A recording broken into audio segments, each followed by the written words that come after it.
16 அடிக்கின் cobra. பெண் அதிகாரி இரத்தமற்ற போராட்டம். மக்கள் திரும்பிப் பார்க்கும் வீடியோ.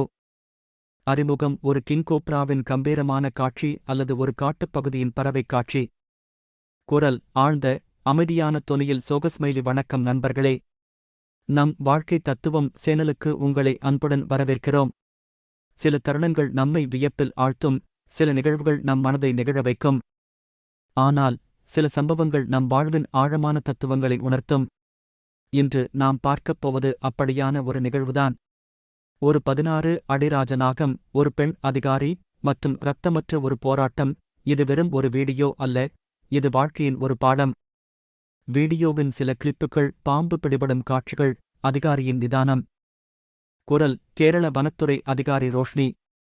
ஒரு சாதாரண நாளில் ஒரு அசாதாரண சவாலை அவர் எதிர்கொண்டார். 16 அடி நீளமுள்ள ஒரு ராஜநாகம் குடியிருப்பு பகுதிக்குள் நுழைந்துவிட்டது என்ற தகவல். பெரும்பாலானோர் பதறிப் போயிருப்பார்கள், பயத்தில் உறைந்திருப்பார்கள். ஆனால் ரோஷ்னி அப்படியல்ல. அவர் தனது கடமையை உணர்ந்து அச்சமின்றி களமிறங்கினார். காட்சி 3. அதிகாரியின் முகத்தை க்ளோஸ் அப். அவரது நிதானம், கவனம். குரல். ஆயுதங்கள் இல்லை, வன்முறை இல்லை. வெறும் நிதானம், அனுபவம் மற்றும் இயற்கையின் மீதான மரியாதை. அந்த ராஜநாகத்தை எந்தவித தீங்கும் இல்லாமல் பிடிக்க வேண்டும் என்பதில் அவர் உறுதியாக இருந்தார். அந்த பிரம்மாண்டமான பாம்பின் அசைவுகளை அவர் கூர்ந்து கவனித்தார். ஒவ்வொரு அசைவிலும் ஒரு கணக்கீடு, ஒவ்வொரு பார்வையிலும் ஒரு புரிதல். இது வெறும் ஒரு பாம்பை பிடிக்கும் செயல் அல்ல, இது ஒரு உயிரை மதிக்கும் செயல். பாம்பு பிடிபட்டு கூண்டுக்குள் வைக்கப்படும் காட்சி. குரல். அந்தப் போராட்டம் இரத்தமற்றது. ஆனால் அது மனதளவில் மிகவும் தீவிரமானது. ஒருபுறம் ராஜநாகத்தின் இயல்பான தற்காப்பு குணம், மறுபுறம் அதிகாரியின் நிதானமான அணுகுமுறை. இறுதியில் ராஜநாகம் பாதுகாப்பாக பிடிக்கப்பட்டு வனப்பகுதிக்குள் விடப்பட்டது. மக்கள் வியந்து பார்த்தனர், பாராட்டித் தள்ளினர். இந்த வீடியோ சமூக வலைத்தளங்களில் வைரலானது. ஏன்?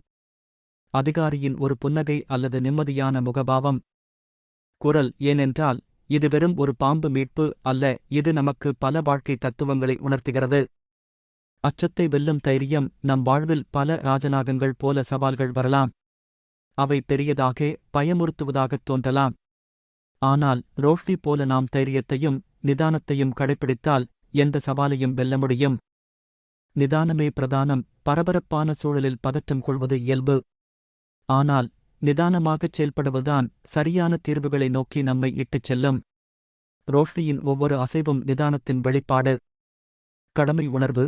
தனது கடமையை எந்தத் தயக்கமும் இல்லாமல் முழு அர்ப்பணிப்புடன் செய்த ரோஷ்னி நமக்கு ஒரு சிறந்த எடுத்துக்காட்டு. அகிம்சை மற்றும் மரியாதை. இயற்கையும் அதன் உயிரினங்களையும் மதிப்பது எவ்வளவு முக்கியம் என்பதை இந்த நிகழ்வு உணர்த்துகிறது. வன்முறையின்றி அன்புடன் அணுகினால் எதையும் சாதிக்கலாம். இயற்கை காட்சிகள். அமைதியான இசை. குரல். நண்பர்களே, இந்த வீடியோ நமக்குச் சொல்லும் பாடம் இதுதான். வாழ்க்கை ஒரு ராஜநாகம் போல சவால்களை வீசலாம். ஆனால் நாம் ரோஷ்னி போல நிதானத்துடனும் தைரியத்துடனும் கடமை உணர்வுடனும் அணுகினால் எந்த சவாலையும் இரத்தமற்ற போராட்டமாக மாற்றி வெற்றியடையலாம். Channel logo, subscribe button. குரல். இந்த வீடியோ உங்களுக்கு ஒரு புதிய சிந்தனையை அளித்திருக்கும் என்று நம்புகிறோம். உங்கள் கருத்துக்களை கமெண்ட் செய்யுங்கள். இந்த வீடியோ பிடித்திருந்தால் லைக் செய்து உங்கள் நண்பர்களுடன் பகிர்ந்து கொள்ளுங்கள். மேலும் பல வாழ்க்கை தத்துவங்களுடன் அடுத்த வீடியோவில் சந்திப்போம். நன்றி.